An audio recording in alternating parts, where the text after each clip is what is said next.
प्रताप जब 5 साल का होता है तो उसकी माँ गुजर जाती है। उसके पिता शंकर ने प्रताप का ख्याल रखने के लिए कमला से दूसरी शादी कर लेते हैं। कमला बहुत ही अच्छे से प्रताप का ख्याल रखती है और प्रताप को बहुत दुलार करती है। शुरू में लोग कमला का प्यार देखकर कहते हैं कि ये सब तो दिखावा है भैया, सौतेली माँ तो सौतेली ही होती है। वह कभी भी दूसरे के बच्चे को अपने बेटे जैसा प्यार नहीं कर सकती। देख लेना भाई लोग, 2-3 साल में ये सारा लाड प्यार गायब हो जाएगा और उसे बहुत परेशान करेगी। बिल्कुल सही कह रहे हो भैया, सौतेली माँ तो सौतेली माँ ही होती है। लेकिन कमला ने यह भ्रम भी तोड़ दिया। समय के साथ उसका प्रताप को लेकर प्यार बढ़ता गया।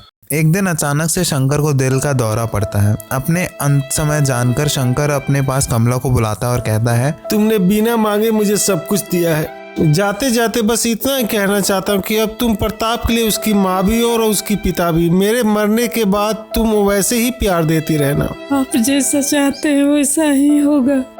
इसके बाद शंकर दम तोड़ देता है।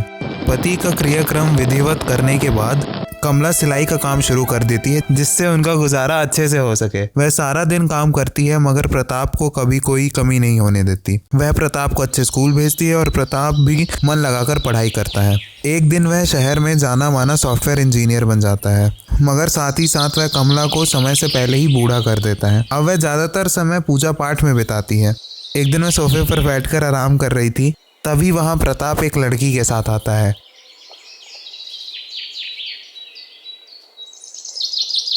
बेटा कौन है ये? ये प्रियंका है माँ, ये मेरे साथ मेरे ऑफिस में काम करती है। मैं इससे बहुत प्यार करता हूँ। यदि आप हाँ कहेंगी तो मैं इससे शादी करना चाहता हूँ। अरे वाह, मेरी होने वाली बहू तो चांद के टुकड़ा है। मुझे ये बहुत ही पसंद है। मेरे तरफ से ये शादी के लिए ओके है। तुम दोनों जल्दी शादी कर लो और कान खोल के सुन लो, मुझे 1 साल में पोता भी चाहिए। इसके बाद प्रताप और प्रियंका की शादी हो जाती है और शादी के 1 साल बाद उन्हें एक बहुत ही प्यारा सा बेटा पैदा हो। कमला प्यार से उसका नाम देव रखती है और अपना सारा समय उसकी देखभाल में निकालती है। इधर प्रियंका का बर्ताव धीरे धीरे बदलने लगता है और वह सोचती है, बुढ़िया को कोई काम धंधा तो करना नहीं है, बस दिन भर बैठे रहना है देव को लेकर। एक दिन जब प्रताप ऑफिस से घर आता है, क्या हुआ आज? मैडम का मुखड़ा तो बड़ा उखड़ा उखड़ा लग रहा है। पूछो ही मत, सुबह से उठकर इस घर की चक्की में मुझे पिसना पड़ता है। कुछ करना तो है नहीं तुम्हारी माँ को। अब मेरी माँ की उम्र घर के काम करने के लिए नहीं है। वैसे तो उन्होंने मेरे और इस घर के लिए बहुत कुछ किया है। अब उनके आराम करने के दिन है। तुम कोई काम वाली बाई क्यों नहीं रख लेती? इतनी आसानी से मिलने वाली होती तो क्यों ना रख लेती काम वाली बाई। मैंने तो कई जगह पूछा पर कोई मुझे मिली ही नहीं। उस दिन तो बात जैसे तैसे कट जाती है, पर धीरे धीरे प्रियंका की सोच अपनी सास के प्रति खराब होने लगती है। कुछ साल बीत जाते हैं और अब देव 7 साल का हो चुका था।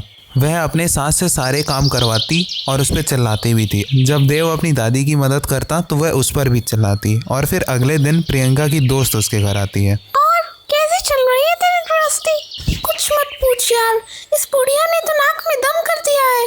पता नहीं अब मैं इसका क्या करूं। तो इसे वृद्धाश्रम क्यों नहीं भेज देती? कम से कम वहाँ बोझ तो कम होगा। प्रियंका को यह बात जम जाती है और फिर रात को वह प्रताप को सारी बात बताती है। पागल हो गई हो क्या? अब इस उम्र में माँ को घर से निकालूं और उनको वृद्धाश्रम छोड़ दूं? अब इस घर में या तो मैं रहूंगी या तो तुम्हारी माँ। लेकिन देव का क्या होगा? वो बिना दादी के कैसे रह पाएगा? ये तो सोचो। देव अभी बच्चा है, मैं उसे मना लूंगी और वैसे भी वो अपनी उम्र के लोगों के साथ ज्यादा खुश रहेंगी। कुछ दिन ऐसे ही बातें चलती रहीं और आखिर में होता वही है जो प्रियंका चाहती थी। प्रताप अपनी माँ को वृद्धाश्रम छोड़ आता है। और फिर अगले दिन, माँ दादी कहाँ है?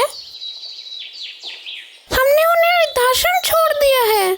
जब तक वो नहीं आएंगे मैं खाना नहीं खाऊंगा। जिद मत करो बेटा। उस दिन तो देव मान जाता है, लेकिन वह रोज रात को ऐसा करने लगता है। एक दिन जब प्रताप और प्रियंका देव को घर छोड़कर जंगल के रास्ते अपने चाचा चाची के घर जा रहे थे, तभी उनकी गाड़ी खराब हो जाती है।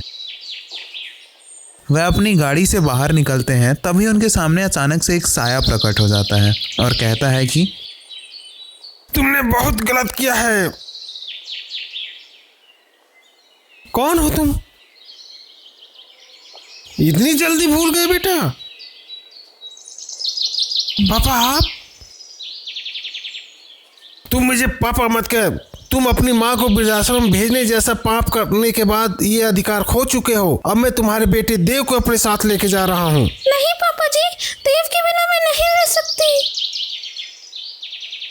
अगर तुम अपने बेटे देव के बिना नहीं रह सकती तो तुमने ये कैसे सोच लिया कि कमला अपने बेटे प्रताप के बिना और पोते देव के बिना रह पाएगी? अगर तुमने अपनी सास कमला को घर नहीं लाए तो मैं अपने पोते देव को अपने साथ लेके जाऊंगा। यह कहकर प्रताप के पिता वहां से गायब हो जाते हैं। इतना सब कुछ सुनकर प्रियंका और प्रताप को अपनी गलती का एहसास होता है कि उन्होंने अपनी मम्मी के साथ गलत किया था। इसके बाद वे उन्हें वापस घर ले आते हैं और सब खुशी खुशी रहते हैं। इस कहानी से हमें यह सीख मिलती है कि हमें अपने माता पिता का अनादर कभी नहीं करना चाहिए।